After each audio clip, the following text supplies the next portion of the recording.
everyone, I am Pinky Sivas. Today I am here to explain chapter number 7, 8 standard CBSE. Name of the chapter is Understanding Marginalization. In this chapter, we are going to know about which communities are known as marginalized and what kind of treatment has been given to them and what can be done for the welfare of these communities. यहाँ पर marginalize का मतलब है कि कुछ ऐसे समुदाय जिनको हाशिए पर रखा जाता है, जिनके साथ बहुत अलग ट्रीटमेंट किया जाता है। जैसे ऐसी चीज़ें हम क्लासरूम में भी देख सकते हैं कि कोई ऐसे बच्चे जो ऐसे कम्युनिटी से आते हों, उनके साथ कुछ सारे बच्चे उनको एक्सेप्ट ना करें, उनको अलग रखें, उनके साथ अच्छा ट्रीटमेंट ना करें, तो मीन्स कह सकते हैं कि उन बच्चों को मार्जिनलाइज रखा गया है just because they belong to a specific community. ठीक, तो if you are not like most people in your class, that is if your taste in music or films is different, if your accent makes you out of others, if you are less chatty than others in your class, if you don't play the same sport and that many of your classmates like, if you dress differently, the chances are that you will not be considered to be in your peers. तो इसका मतलब ये है कि यदि आपको तो अपने क्लासमेट के जैसा आप उनके आपसे आपकी पसंद उनसे बिल्कुल अलग है, आपको वैसा म्यूज़िक पसंद नहीं है जैसा बाकी के बच्चों को पसंद है, आप अलग से ड्रेसअप होकर आते हैं, तो आपको अपने पीयर ग्रुप में नहीं रखा जाएगा. So often you end up feeling that you are not with it, as if what you say, feel and think and how you act are not quite right or acceptable to others. इसका मतलब ये कि जो भी चीज़ें आपको पसंद नहीं, जो चीज़ें दूसरों को पसंद नहीं है, जो भी आपके टेस्ट हैं, जिस तरीके से आप एक्ट करना चाहते हो, वो चीज़ें दूसरों के द्वारा एक्सेप्टेबल नहीं हैं. ऐसी चीज़ें जैसे यहाँ पर क्लासरूम के एग्जाम्पल में आपको समझाई गई हैं, वैसे ही कुछ ऐसे समुदाय हैं, कुछ ऐसी कम्युनिटीज़ हैं जिनको हमेशा से एक्सक्लूडेड रखा गया है. Their marginalisation can be because they speak, उनको इस तरीके से मार्जिनलाइज रखा गया है क्योंकि वो एक अलग लैंग्वेज बोलते हैं, अलग रीति रिवाज को फॉलो करते हैं, उनके रिलीजियस वो अलग अलग रिलीजियस ग्रुप से हो सकते हैं और मे बी वो मेजॉरिटी कम्युनिटी से बिल्कुल अलग हों, इसीलिए उनके साथ ऐसा बिहेव किया जाता है. उनको हमेशा लो स्टेटस का माना जाता है, उनको लेस ह्यूमन माना जाता है. तो उसके बारे में है ये चैप्टर है. तो सबसे पहले है वो आर आदिवासीज़. आदिवासी कौन है? आदिवासी एक टर्म है जिसका मतलब होता है ओरिजिनल इनहेबिटेंट्स, ऐसी समुदाय जो कि हमेशा से जंगलों से जुड़े हुए रहे हैं या फिर जंगलों के मूल निवासी. हमारे भारत में लगभग 8% जो जनसंख्या है वो आदिवासी ग्रुप की है और वो ये जो जनसंख्या है इनमें से ज़्यादातर हमारे देश के जो इम्पोर्टेंट माइनिंग और इंडस्ट्रियल एरिया हैं वहाँ पर रहते हैं, जैसे कि जमशेदपुर है, राउरकेला है, बोकारो है, भिलाई है. आदिवासी जो हैं वो होमोजीनियस पॉपुलेशन नहीं है. होमोजीनियस का मतलब जो एक जैसे होते हैं, वो एक जैसे नहीं है. भारत में लगभग 500 से भी ज़्यादा अलग अलग आदिवासी ग्रुप पाए जाते हैं. आदिवासी जो हैं the particularly numerous in states like Chhattisgarh, ये सबसे ज़्यादा इन कुछ स्टेट्स में पाए जाते हैं, जैसे छत्तीसगढ़ है, झारखंड है, MP है, उड़ीसा, गुजरात, महाराष्ट्र, राजस्थान, आंध्र प्रदेश, वेस्ट बंगाल और भारत के जो नॉर्थ ईस्टर्न स्टेट है अरुणाचल प्रदेश, आसाम, मणिपुर, मेघालय, मिजोरम, नागालैंड और त्रिपुरा. स्टेट लाइक उड़ीसा जो राज्य है वहाँ पर लगभग 60 से भी ज़्यादा अलग अलग ट्राइबल ग्रुप हैं. और आदिवासी सोसाइटी जो हैं they are most distinctive because there is often very little hierarchy among them. Adivasi जो हैं वो समाज जो है वो सबसे अलग इसलिए हैं क्योंकि उनमें जो हियरार्किकल सिस्टम होता है वो बहुत ही अलग है. अब हियरार्की सिस्टम क्या है? हमारे समाज के अंदर एक ग्रेडेड सिस्टम चलता है कि कुछ पर्टिकुलर जो समुदाय हैं उनको ऊपर रखा जाता है. Usually person at bottom of hierarchy are those who have least power. मतलब एक ऐसा ग्रेडेड या एक ऐसा सिस्टम जिसमें एक ऐसा अरेंजमेंट जिसमें लोगों को या चीज़ों को उनकी पावर के हिसाब से या उनके स्पेशल स्टेटस के हिसाब से दर्जा दिया जाता है. तो हमारा जो कास्टिज़म है उसमें भी हायरार्की सिस्टम को फॉलो किया जाता है। जैसे दलित हैं उनको सबसे लोवेस्ट कास्ट माना जाता है। तो आदिवासी जो हैं उनके अंदर ये हायरार्की सिस्टम बहुत ही कम देखा जाता है। This make them radically different from the communities organised group around principle of जाति वर्ण और those that were ruled by kings. तो इसीलिए ये जो कम्युनिटी हैं ये बिल्कुल अलग मानी जाती है। जैसा हम एक सिस्टम को फॉलो करते आ रहे हैं, हमारे देश में जो एक जाति वर्ण सिस्टम होता है, कास्टिज्म होता है, वर्ण प्रथा होती है कि जैसे कि क्षत्रिय वैश्य ब्राह्मण शूद्र, इस तरीके से जो 4 समुदाय माने गए हैं, जिसमें क्षत्रिय ब्राह्मण को सबसे ऊंचे रखा जाता है, जबकि जो शूद्र हैं उनको सबसे लोवेस्ट पे रखा जाता है। तो इन लोगों में, आदिवासी लोगों में ये सारा सिस्टम नहीं होता है, बहुत ही कम होता है। आदिवासी जो हैं they practice a range of tribal religions that are different from. Adivasi जो हैं उनका जो रिलीजियस सिस्टम होता है वो बहुत ही अलग होता है। एक ट्राइबल रिलीजन सिस्टम को फॉलो करते हैं वो, जो बिल्कुल अलग है इस्लाम से, हिंदुइज़्म से और क्रिश्चियनिटी से। These often involve the worship. इसमें एक इन लोगों की पूजा करते हैं जो इनके एंसेस्टर्स होते हैं, जो इनके पूर्वज होते हैं, गांव की या फिर जो नेचुरल स्पिरिट होती हैं उनकी ये पूजा करते हैं। एंड नेचुरल स्पिरिट में क्या आएगा? नेचुरल स्पिरिट में कि माउंटेन स्पिरिट है, रिवर स्पिरिट है, एनिमल स्पिरिट है, इन सारी चीज़ों की, या इनकी जो भूमि होती है, जो लैंडस्केप होता है, उनकी ये पूजा करते हैं। The village spirit are often worshipped as specific sacred groves within the village boundary while the ancestral ones are usually worshipped at home। और इसमें से भी जो नेचर जो होती है, नेचर स्पिरिट जो होती है, उसकी पूजा ये इनके जो वन होते हैं, जंगल होते हैं, या फिर इनके जो बाग बगीचे होते हैं उनकी ये पूजा करते हैं। जबकि जो विलेज बाउंड्री के अंदर, जबकि जो इनकी एंसेस्टर, जो इनकी पूर्वजों की जो पूजा होती है वो ये घर पर करते हैं।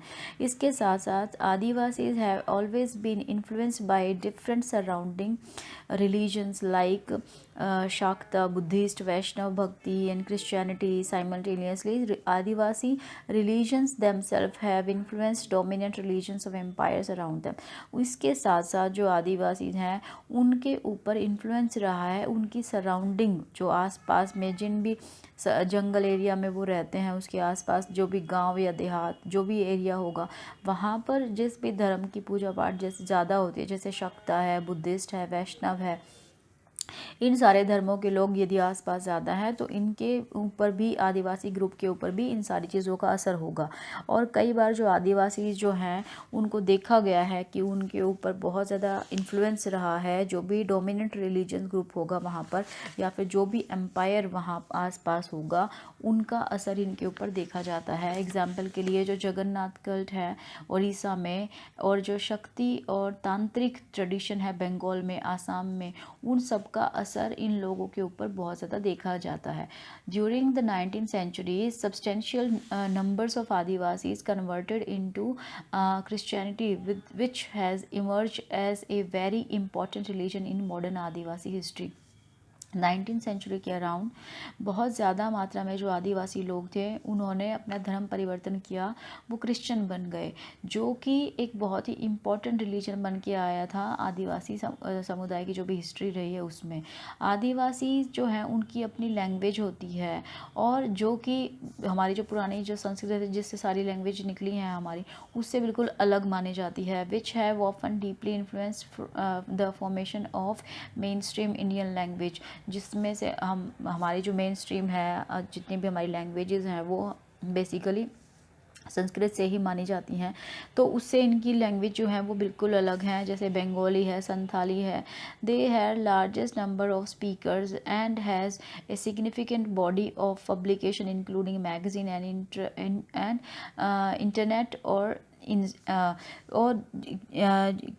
लोगों की जो भाषाएं हैं इसमें जो संथाली है इसका सबसे बड़ी मात्रा में इसको बोला जाता है, और it has a significant body of, और सबसे ज़्यादा मात्रा में इसमें जो पब्लिकेशंस हैं वो छापी जाती हैं।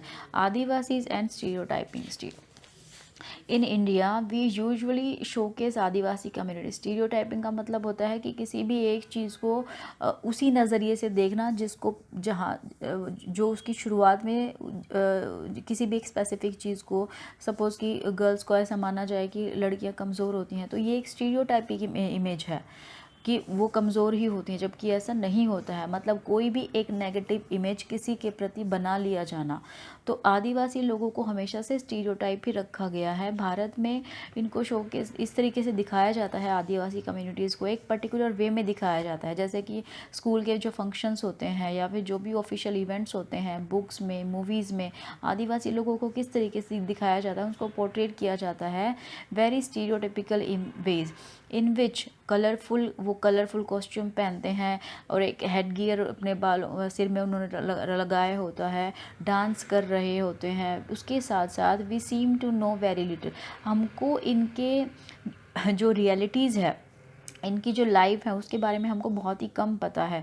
हम क्या देखते हैं, जो हमेशा टीवी में हमने देखा होगा या बुक्स में इनकी जो फ़ोटो रहती हैं उसमें क्या है, वो पत्तों को लपेटे हुए हैं, वो एक उछल कूद वाला वो डांस करते हैं, अलग से उनकी मूवमेंट्स होती हैं, बस वही हमें पता होता है कि उनको देख के हमें समझ में आ जाता है कि ये आदिवासी हैं। लेकिन हम लोगों को उनकी लाइफ के बारे में बहुत ही कम पता होता है। This often wrongly leads to people believing that they are exotic, primitive and backward, और जिसकी वजह से जो लोग हैं वो इनको ऐसा मानते हैं कि ये जो मेन स्ट्रीम है उससे बिल्कुल अलग हैं, ये प्रिमिटिव हैं, बैकवर्ड हैं। ये often Adivasis are blamed for the lack of advancement and they were believe to be resistance to change और न्यू आइडियाज़। और आदिवासी लोगों के ऊपर ये दोष भी लगाया जाता है कि ऐसा कि वो लोग अपने आप को एडवांस नहीं करना चाहते, अपने आप को मॉडर्नाइज नहीं करना चाहते, वो अपनी ज़िंदगी में जो चेंज जो सरकार या जो दूसरे लोग उनकी ज़िंदगी में चेंज लाना चाहते हैं ये उसको रेजिस्ट करते हैं। तो हमें इसके बारे में यही इस तरीके से पता चलता है। Adivasis and development, as you have already read in your history textbook, forests were absolutely crucial to the development of all empire and settled civilization in India। जैसा कि हम पहले से हमारी हिस्ट्री की बुक में पढ़ चुके हैं कि जो फॉरेस्ट, जो जंगल हैं, उनका सबसे इम्पॉर्टेंट रोल रहा है जो भी एम्पायर हुए थे और उनकी डेवलपमेंट में, या भी जो जितनी भी सेटल्ड सिविलाइजेशन हुई हैं, सभ्यताएं हुई हैं, उनके विकास में जो जंगल रहे हैं उनका बहुत इंपॉर्टेंट रोल है। Metal ores, iron and copper, gold, silver, coal, diamond, invaluable timber, most medicinal herbs, animal products, wax, honey, animal themselves, ये जितने भी चीज़ों के यहाँ पर नाम लिए गए हैं, ये जो सारी चीज़ें हैं ये हमको कहाँ से मिलती हैं? सभी चीज़ें हमको जंगलों से ही मिलती हैं। इसके साथ साथ the continuation of life depended heavily on, उसके साथ साथ जो हमारे जो जीवन का जो कंटिन्यूटी है वो सबसे ज़्यादा फॉरेस्ट के ऊपर ही निर्भर करती है। That help recharge many of India's, Bharat में जितनी भी नदियाँ हैं उनको उनके अंदर पानी जो है, और as is becoming clear now crucial to the availability and quality of our air and water, हमारे जो पानी है, हवा है, उसकी जो शुद्धता है, उसका सबसे ज़्यादा असर जंगलों का जो वन है उनका सबसे ज़्यादा असर इन चीज़ों के ऊपर पड़ता है। Forest covered the major part of our country till the 19th century, हमारे देश का सबसे 19th सेंचुरी तक आते आते हमारे देश के बहुत बड़े हिस्से के ऊपर जंगल हुआ करते थे। आदिवासी जो हैं उनको इनकी बहुत ज़्यादा नॉलेज हुआ करती थी, कहाँ तक कैसे पहुंचना है, किस एरिया में हमको क्या चीज़ मिलेगी। तो जंगलों की सबसे ज़्यादा जानकारी जो हुआ करती थी वो इन्हीं लोगों को हुआ करती थी। इसीलिए जो हमारे बहुत सारे जो राजा, जो एम्पायर हुआ करते थे, जो स्टेट्स हुआ करते थे, वो बहुत ज़्यादा डिपेंड हुआ करते थे आदिवासी लोगों के ऊपर फॉरेस्ट रिसोर्सेज को लेकर। This is radically contrary to our image of Adivasis today as somewhat marginal and powerless communities। तो इन बातों से हमको ये पता चलता है कि जैसे आज हम इनको सोचते हैं कि एक बहुत ही पावरलेस कम्युनिटी है, दे आर बैकवर्ड, उनको किसी चीज़ों की समझ नहीं होती है, तो ये चीज़ बिल्कुल अलग है। जबकि अभी जितना भी हम समझ रहे हैं कि पहले समय में जो राजा थे वो कितने ज़्यादा डिपेंडेंट हुआ करते थे इन लोगों के ऊपर, यदि जंगलों से जुड़ी हुई जो भी चीज़ें हैं वो सारी चीज़ों का ज्ञान इनको सबसे ज़्यादा हुआ करता था. In the pre colonial period world, they were traditionally ranged hunter gatherers and nomads and lived by shifting agriculture and also cultivating in one place. Pre colonial world में जब हमारा देश जो था वो उपनिवेश नहीं बना था ब्रिटिशर्स का, उसके पहले के समय में ये लोग हंटर गैदरर्स हुआ करते थे, नोमैड्स घुमंतू लोग हुआ करते थे और शिफ्टिंग एग्रीकल्चर भी प्रैक्टिस किया करते थे. तो although these remain for the past 200 years, Adivasis has been increasingly force through economic changes. ये सारी बातें बहुत 200 साल पहले की हैं, लेकिन उसके बाद धीरे धीरे इन लोगों के ज़िंदगी में बहुत ज़्यादा चेंजेस आए. फॉरेस्ट पॉलिसी, फिर ब्रिटिशर्स आए, उन्होंने बहुत सारी फॉरेस्ट पॉलिसीज़ को अडॉप्ट किया. रिजर्व फॉरेस्ट है, प्रोटेक्टेड फॉरेस्ट है, अलग अलग उनको क्लासीफाई कर दिया, जिसकी वजह से इन लोगों की जो मूवमेंट हुआ करती थी, जो इनका जीवन जंगलों से जुड़ा हुआ था वो पूरा तरीके से रुक गया. जंगलों से जुड़ी हुई फॉरेस्ट पॉलिसीज़ बना दी. Political force applied by the state and private industry to migrate to the lives of workers in plantations and construction sites, in industries and domestic workers. For the first time in history, they do not control or have much direct access to the forest territories. इन लोगों की ज़िंदगी जो थी वो बिल्कुल change हो गई.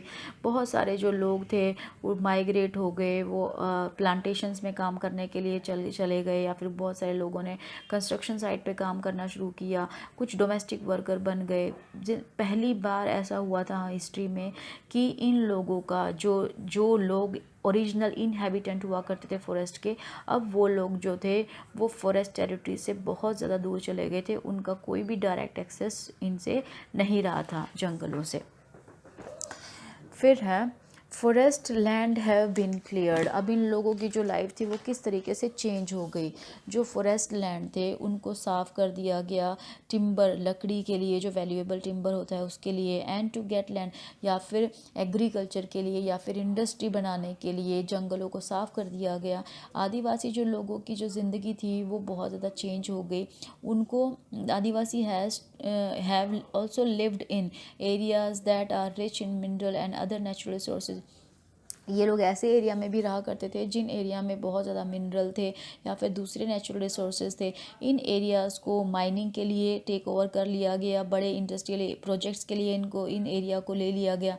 Powerful forces have often collude to take over tribal land. और जो भी पावरफुल फोर्सेस थे उन्होंने इन ट्राइबल लैंड को एक्वायर कर लिया.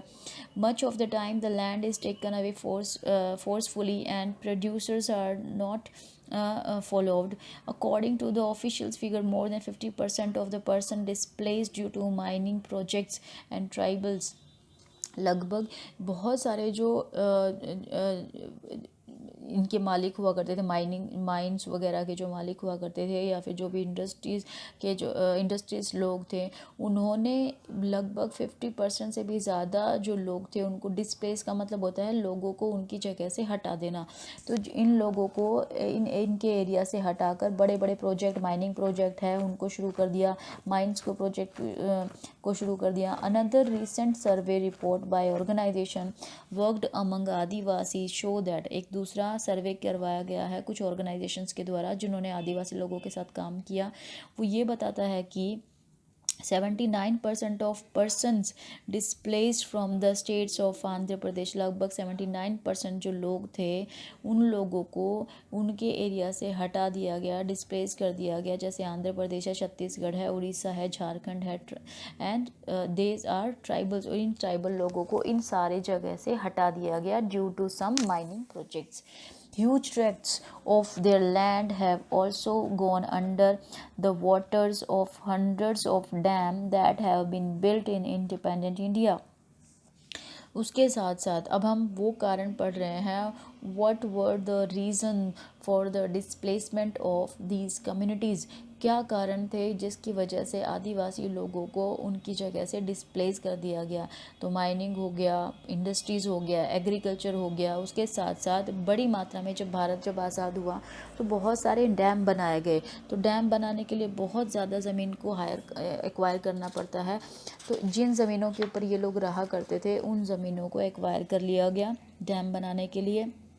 नॉर्थ ईस्ट इंडिया जो है वहाँ पर जो लैंड है वो हाईली मिलिटराइज्ड है, मीन्स वहाँ पर जो मिलिट्री है उसकी छावनी हमेशा रहती है क्योंकि वो वॉर टॉर्न एरिया है। इंडिया हैज़ 54, भारत में 54 नेशनल पार्क हैं, 372 वाइल्ड लाइफ सेंचुरीज़ हैं और ये बहुत बड़े एरिया को कवर करती हैं। लगभग 1,09,652 स्क्वायर किलोमीटर जो एरिया है इस एरिया को कवर करती है। पहले जो ये एरिया थे ये सारे ट्राइबल ओरिजिनल वहाँ पर रहा करते थे, तो इनको एविक्टेड, इनको खाली करा लिया गया।